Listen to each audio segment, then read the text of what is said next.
Hello and welcome to the Cryptocurrency News channel. We're going to talk about the economic stimulus package, the $2 trillion one. Yes, some people say it was $6 trillion, but the actual amount was $2 trillion given out. And I'm going to say where I think it actually got wrong. And I'm going to tell you why I think they kind of got it wrong as well. But before we do that, I'd like to say that if you want to join me on my live streams, check out Good Free Photos, that channel. I'm streaming on my backup channel. Yes, I am still streaming twice a day. And I also have a new crypto channel called Crypto Daily Updates that basically summarizes all the day's crypto news into one video. And that will be at the Crypto Daily Updates channel. Both of those channels are in the description and also pinned in the first comment in the comment section. Please check that out and subscribe. So, let's actually do a complete breakdown of the $2 trillion package. There's $300 billion in cash payments to individuals. That's $1,200 for every adult and $500 for every child. $260 billion of extra unemployment payments. That's unemployment benefits, extending unemployment several months. And $43.7 billion of student loans and other stuff. For large corporations, there was a total of $500 billion. $425 billion are loans for corporations. There's some debate on that. There's supposed to be an oversight committee that reports directly to Congress, but President Trump has fired back on that, saying that that oversight person actually needs his permission to provide oversight report to Congress, which I think is completely retarded because that kind of defeats the whole purpose of a Congress oversight person. If you have to go through the president, that gives the president undue influence over what Congress gets to see. And that's not necessary for basically an overseer for the corporate loans. We need to see where those loans are going, what they're being used for, and who they're being loaned to, because that's our public money. All right, besides the $425 billion loans for corporations, you have $25.0 billion for wages and benefits for passenger aircraft, $4 billion for wages and benefits for cargo aircraft, $3.0 billion for contractors, $26.0 billion for airlines, and $17.0 billion required for national security. So $75 billion of the $425 billion has already been earmarked for airlines. The rest of the $425 billion will be given out on an as-needed basis. Small businesses get $377.0 billion. $350 billion is new loans, $17 billion is for relief for existing loans, and $10 billion in grants. State and local governments get $339.8 billion. Most of that is for the response to the virus. And public services gets $179.5 billion, $100 billion to hospitals, obviously veteran healthcare and all that stuff. Now, where I think they got this wrong, I think eventually they're going to have more cash payments for individuals. Just people who are laid off, they need the unemployment benefits. The next stimulus bill might be kind of like infrastructure, and you can go work on roads and stuff. That'll be good. But I think they're going to need a couple more cash, like maybe one more cash payment. But the whole thing, this extra $425 billion for corporations and only $350 billion in new loans for small businesses, I think they got that part wrong. Now, the airlines are getting their $75 billion so they can actually survive. Okay, the airlines are out. The other $425 is for like other big corporations. And you're only giving $350 billion for small businesses. I think the small businesses deserve a lot more and the big corporations deserve not as much.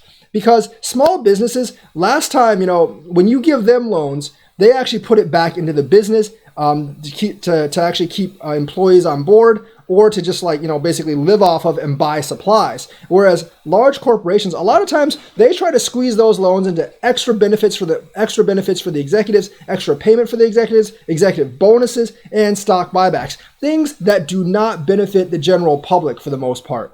Whereas small businesses, if they stay in business, they can actually employ more people. And if you're looking at how much, about half our workforce is actually employed at small businesses. 18% is actually employed at companies of 20 people or less. But generally what's classified as a small business, essentially they employ half of the American workforce, and they actually account for the majority of new job creation. So they're just as important as the large corporations.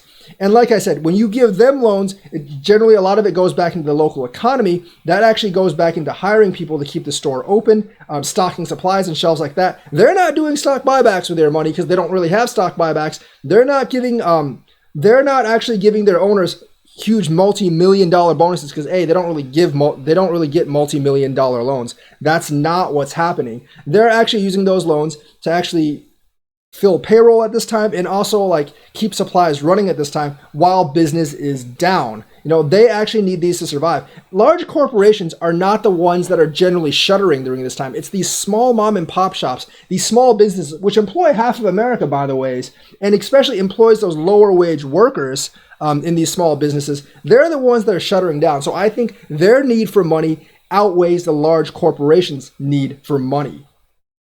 I mean, like the 425 billion is not earmarked at all. So a lot of it, you know, like last time, like Ford actually came down to get some of the action, even though Ford said they don't really need it, but they just want it there for emergency purposes.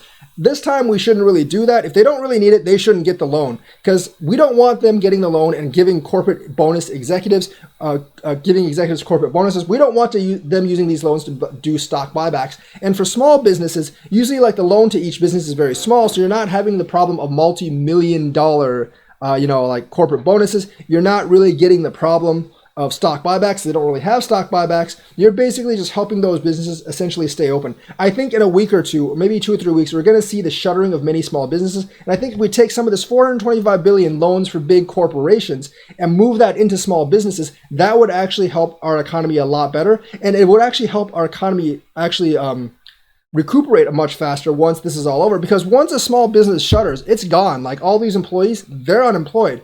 But big businesses generally have more cash stacks, and they have generally more ways of actually staying open. A lot of bankruptcy procedures and stuff like that. They have many more ways of dealing with corporate liquidation than small businesses do. If small businesses, like, if a corner shop can't pay the rent, they're gone. But a big business has way more options to actually deal with that. So I actually believe that large corporations shouldn't have that much in terms of corporate loans. The airlines, yes, that's necessary. But the rest of the 425 billion, maybe cut that in half and move some of that down to small businesses so they can stay in operation. So the people that are employed by small businesses can stay employed, and we can actually recover faster because not as many will shut down. Because right now we're going to a shutdown of a lot of small businesses, and we're basically just giving loans to float large corporations, which can probably float themselves for the most part. I mean, small businesses do tend to pay a lot of taxes if they actually have profit. Big businesses like Amazon, even if they have profit, they don't really pay federal taxes all that much. And that's true for a lot of big businesses. So because a lot of them don't really pay that much taxes, they don't deserve taxpayer bailout, whereas the small businesses that actually pay taxes on their earnings, they deserve that taxpayer bailout. And I think they'll do much more for the economy and help it recover faster than large corporations after this is all over. So that's where I think the bailout package gets it all wrong. They should actually give more to small businesses and less to large corporations. So that's the video for today. Let me know if you agree with me, like and subscribe, and hit that bell notifications button. Thank you and have a nice day.